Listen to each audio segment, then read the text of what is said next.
नमस्कार छात्रों, कल के पीरियड में हमने गहने कविता के कवि परिचय देखा था। उसके कवि थे कुवेंपु और हिंदी में अनुवादक थे डॉक्टर एम विमलाजी। तो आज हम इस कविता के बारे में अध्ययन करेंगे। तो प्रस्तुत कविता कुवेंपु जी द्वारा कन्नड़ कविता वडवेगळु, इसके हिंदी अनुवाद नन्न मने कविता संकलन से लिया गया है।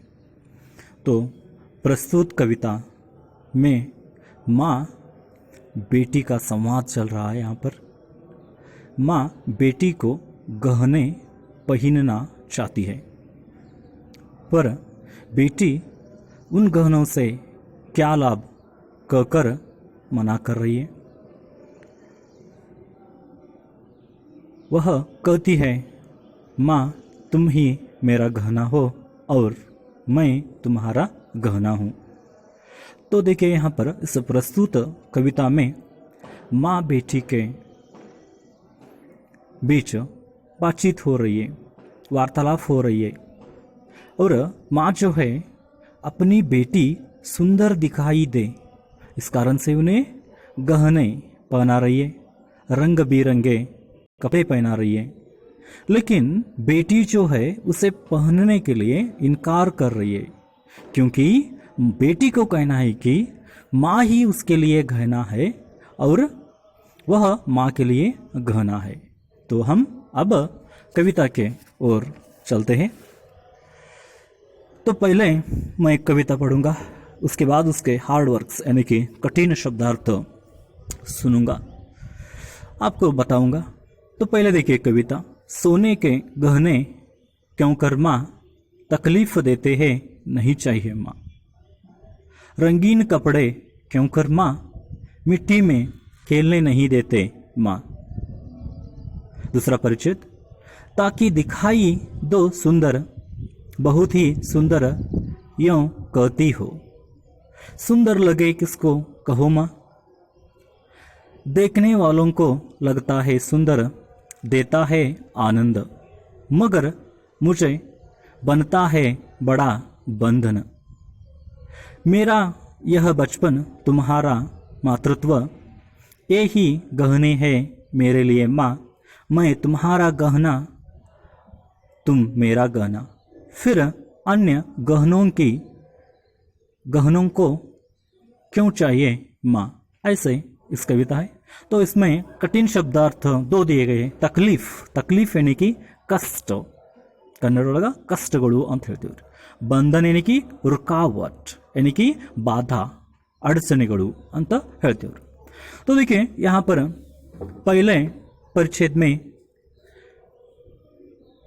बेटी कहती है, अपनी माँ से सवाल पूछ रही है, अपनी माँ से प्रश्न कर रही है कि सोने के गहने क्यों कर माँ, यानी कि सोने के गहने क्यों चाहिए माँ। वह तकलीफ देते हैं नहीं चाहिए माँ, यानी कि बेटी जो है अपने माँ को कह रही है कि माँ तुम मुझे सोने के गहने क्यों पहनाना चाहती हो। वह मुझे तकलीफ देते हैं, इसलिए मुझे वह सोने के गहने नहीं चाहिए माँ, ऐसे कह रही है। फिर से माँ जो है अपनी बेटी को रंगीन कपड़ा पहनाना चाहती है। तो बेटी अपने माँ से फिर से सवाल कर रही है कि रंगीन कपड़े क्यों कर माँ, यानी कि क्यों पहनाना चाहती हो माँ। वह मुझे मिट्टी में खेलने नहीं देते माँ, ऐसे वह कह रही है। तो देखिए यहाँ पर पहले परिच्छेद का अर्थ, बेटी जो है अपनी माँ से कहती है कि मुझे सोने के गहने नहीं चाहिए, वह मुझे तकलीफ देते हैं माँ। मुझे गहने नहीं चाहिए माँ, मुझे नए रंगीन कपड़े नहीं चाहिए माँ, मुझे नए रंगीन कपड़े नहीं चाहिए माँ, क्योंकि वह पहनने से गंदे होने के कारण अथवा गंदे होने के डर से तुम मुझे मिट्टी में नहीं खेलने देती हो।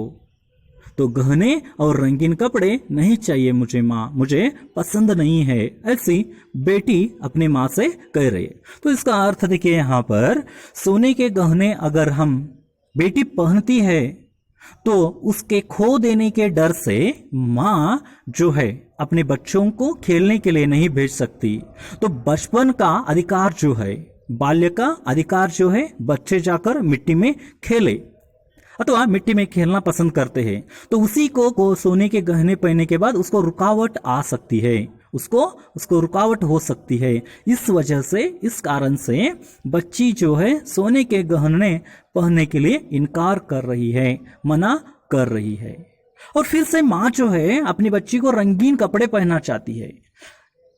तो रंगीन कपड़ा पहनना चाहती है तो उसको भी बच्ची मना कर रही है, क्योंकि अगर रंगीन कपड़े मिट्टी में पहनकर मिट्टी में खेलने जाती है तो यहाँ पर गंदे होने के कारण, गंदे होने के यहाँ पर वजह से, कपड़े गंदे होने के कारण अथवा गंदे होने के वजह से माँ जो है अपने बच्चे को मिट्टी में यहाँ पर खेलने के लिए नहीं भेजती। तो यहाँ पर बच्ची को अपना बाल्य का अधिकार खोने जैसा लग रहा है। बचपन का अधिकार क्या है? यहाँ पर बच्चे खेलते हैं, कूदते हैं, खेलना। तो सोने के गहने और रंगीन कपड़े पहनने के बाद उसे क्या लग रहा है, यानी कि यहाँ पर मेरा बचपन का अधिकार छीना जाएगा। इस डर से अथवा इस डर की वजह से बच्ची जो है यहाँ पर सोने के गहने और रंगीन कपड़े पहनना नहीं चाहती है। तकलीफ यानी कि यहाँ पर कठिन शब्द थे, तकलीफ यानी कि तोंदरे, कष्ट। तो रंगीन कपड़े यानी कि बन्नद बट्टेगळु, मिट्टी यानी कि मन्नु, खेलना यानी कि आट आडुवुदु। ये सभी पहले परिच्छेद में हो गए। अब हम दूसरे परिच्छेद की ओर बढ़ जाते हैं। तो दूसरे परिच्छेद में यहाँ पर फिर से बेटी अपनी माँ से बातचीत करते हुए कहती है कि ताकि दिखाई दो सुंदर, बहुत ही सुंदर क्यों कहती हो? सुंदर लगे किसको कहो माँ, देने वाले को लगता है सुंदर, देता है आनंद, मगर मुझे बनता है बड़ा बंधन। तो यहाँ पर माँ कहने लगती है कि बेटी जो है अपनी माँ से कह रही है, मुझे रंगीन कपड़े और सोने के गहने पहनना चाहती हूँ ताकि मैं सुंदर दिखाई दूँ, बहुत सुंदर दिखाई दूँ, लोगों को, देखने वाले इनको बहुत ही सुंदर दिखाई दो। इसलिए तुम क्या कह रहे हो, मुझे क्या कर रही हो, मुझे रंगीन कपड़े यहाँ पर दिखाई दे रहे हो, पहना रही हो। तो सुंदर लगे किसको माँ, कहो माँ, देखने वालों को तो वह बहुत ही सुंदर दिखेगा, उन्हें आनंद मिलेगा, लेकिन मुझे यह यहाँ पर बहुत ही बड़ा बंधन बन जाएगा। ऐसे ही बेटी यहाँ पर कह रही, यानी कि माँ जो है, माँ, बच्ची कहती है यहाँ पर, माँ मैं अधिक सुंदर बनूं, अधिक सुंदर दिखाई दूं, तो देखने वालों को यह सोचकर तुम मुझे श्रृंगार करती हो। यानी कि माँ क्या कर रही है, देखने वालों को सुंदर लगे, देखने वालों को अच्छा लगे, इसलिए बेटी को रंगीन कपड़े और गहने पहना रही है, उन्हें श्रृंगार कर रही है। मगर यह सब बच्ची के लिए क्या है, यहाँ पर बंधन हो गए हैं। जो बेटी रंगीन कपड़े पहनती है वह देखने वालों को सुंदर दिखाई देता है, उनको आनंद मिलता है। यहाँ पर समझिए, बच्ची अगर रंगीन कपड़े और सोने के गहने पहनती है तो यहाँ पर क्या हो जाता है, बच्ची को बंधन हो जाता है और देखने वालों को सुंदर और उसी के साथ साथ उन्हें आनंद मिलता है। लेकिन बच्ची कहते हैं मगर मुझे यह सब बंधन बन जाते हैं, तो यह सब मेरी स्वतंत्रता छीन लेते हैं, इसलिए मैं रंगीन कपड़े नहीं पहनना चाहती हूँ, सोना नहीं पहनना चाहती हूँ। इसका अर्थ क्या है, यहाँ पर माँ जो है अपनी बेटी, अपनी बच्ची सुंदर दिखाई दे, अधिक सुंदर नजर आए, इसलिए उन्हें रंगीन कपड़े उसी के साथ साथ सोने पहना रही है।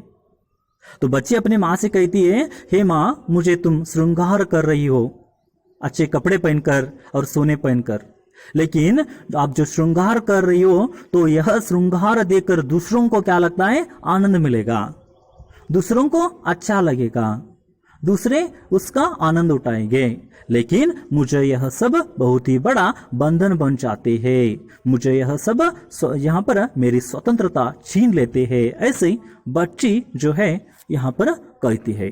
तो यहाँ पर दूसरा शब्द, दूसरा परिच्छेद जो है, इसमें कठिन शब्दार्थ शायद होंगे आनंद, इसका मतलब है संतोष। उसी के साथ साथ देखने वालों को नोडुववरिगे, उसी के साथ साथ बंधन, यानी कि यहाँ पर उन्हें स्वतंत्र, उसकी स्वतंत्रता छीन लेना, यहाँ पर बंधन कर देना। तो यहाँ पर दूसरा परिच्छेद यहाँ पर समाप्त हो जाता है।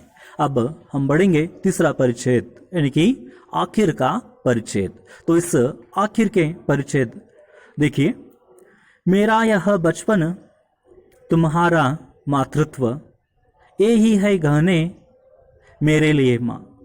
मैं तुम्हारा गहना और तुम मेरा गहना, फिर अन्य गहनों के गहने क्यों चाहिए माँ। ऐसे यहाँ पर तीसरा परिच्छेद है। तो इस तीसरे परिच्छेद में माँ जो है, यहाँ पर बच्ची जो है माँ से कह रहे, माँ मुझे मेरा यह बचपन, तुम्हारा मातृत्व, तुम्हारी ममता ही मेरे लिए गहने है।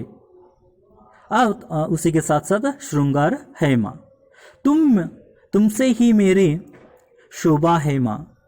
माँ तुम मेरा गहना हो और मैं तुम्हारा गहना हूँ। तो अन्य गहने दिखावे के गहने हैं, तो वह मुझे क्यों चाहिए माँ, ऐसे बच्ची यहाँ पर कहती है। तो आखिर के परिच्छेद में यहाँ पर मेरा बचपन तुम्हारा मातृत्व, यानी कि बच्ची का बचपन और माँ का मातृत्व। जीवन में एक ही बार बचपना आता है और माँ का मातृत्व एक ही बार मातृत्व आता है। तो इसलिए वह बच्ची यहाँ पर कह रही है कि मेरा यह बचपन और तुम्हारा मातृत्व, ये ही गहने हैं हमारे लिए। तो ऐसे अन्य गहनों की जरूरत क्या है। तो मैं तुम्हारा गहना हूं, तुम मेरा गहना, फिर अन्य गहनों की जरूरत क्या, क्यों चाहिए माँ, ऐसे बच्ची यहाँ पर कह रही है। यानी कि इसका मतलब है बच्ची का बचपन ही यहाँ पर बच्ची को गहना लग रहा है, श्रृंगार लग रहा है, और माँ का मातृत्व ही बच्ची को श्रृंगार लग रहा है, यहाँ पर अच्छा लग रहा है। तो बच्ची का बचपन और माँ का मातृत्व ही यहाँ पर क्या कर रहे हैं, उनकी शोभा बढ़ा रहे हैं। तो माँ तुम गहना हो, माँ बच्ची कहती है माँ को, तुम ही मेरा गहना हो और तुम्हारे लिए मैं ही तुम्हारा गहना हूँ। तो अन्य दिखावे के गहने क्यों चाहिए माँ, ऐसे बच्ची जो है यहाँ पर कह रही है। तो तीसरे परिच्छेद में मातृत्व यानी कि तायतन, बचपन यानी कि बाल्य, उसके बाद गहने यानी कि वडविगड़ू, उसी के साथ अन्य यानी कि ಬೇರೆ, ಇವಿಷ್ಟು कठिन शब्दार्थಗಳು इवे। तो उसके बाद फिर से एक बार इस कविता को सारांश के रूप में, हम पूरी कविता को सारांश के रूप में देखते हुए आगे बढ़ेंगे। तो पहले परिच्छेद में यहाँ पर कहा गया है, बेटी अपनी माँ से कहती है कि मुझे सोने के गहने नहीं चाहिए, वह मुझे तकलीफ देते हैं माँ। मुझे गहने नहीं चाहिए माँ, मुझे नए रंगीन कपड़े नहीं चाहिए माँ, मुझे नए रंगीन कपड़े नहीं चाहिए, क्योंकि वह कपड़े पहनने पर गंदे हो जाने के डर से तुम मुझे मिट्टी में नहीं खेलने देती हो।